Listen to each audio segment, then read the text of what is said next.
This question comes from Tom Seymour.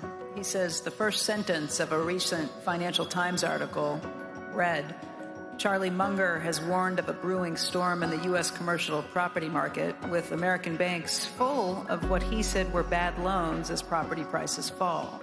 Please elaborate on what's going on in commercial real estate.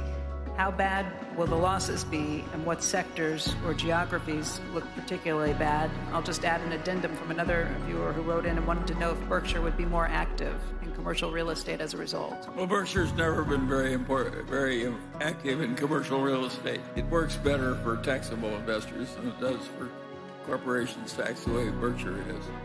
So I don't anticipate huge effects on Berkshire. But I do think that the hollowing out of the downtowns in the United States and elsewhere in the world is going to be quite significant and quite unpleasant.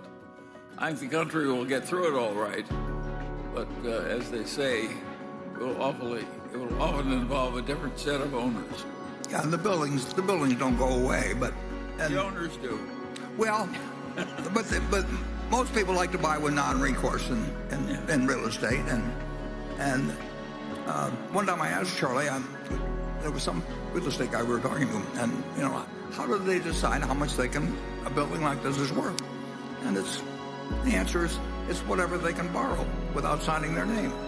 And if you look at real estate generally, you'll understand what the phenomena that's happening if you remind yourself that that's the attitude of most people that have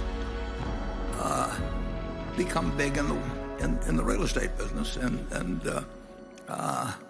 it does mean then that the lenders are the ones that get the property, and of course they don't want the property usually, so then the real estate operator counts on negotiating with them, and the banks tend to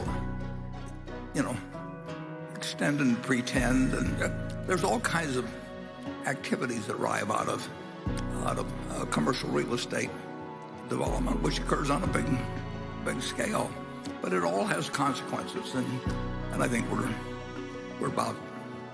we are starting to see the consequences of people who could borrow at 2.5% and find out it doesn't work at current rates, and they hand it back to somebody that gave them all the money they needed to build it. Charlie's had more experience in real estate. Charlie got it started in real estate, though. I mean, Charlie. Yes, it's difficult. I like what we do better. Well, as Charlie once said to me when I was leaving his house a few months ago, I was visiting him. We talked for a couple of hours, and I said to Charlie as I left, there wasn't anybody else in the house, and I said, except one daughter, and I said, Charlie, I'll just keep doing what we've been doing. And Charlie said, without looking up or pausing a second, he said, that's all you know how to do, Warren. Yeah. He was right, too. Station 3.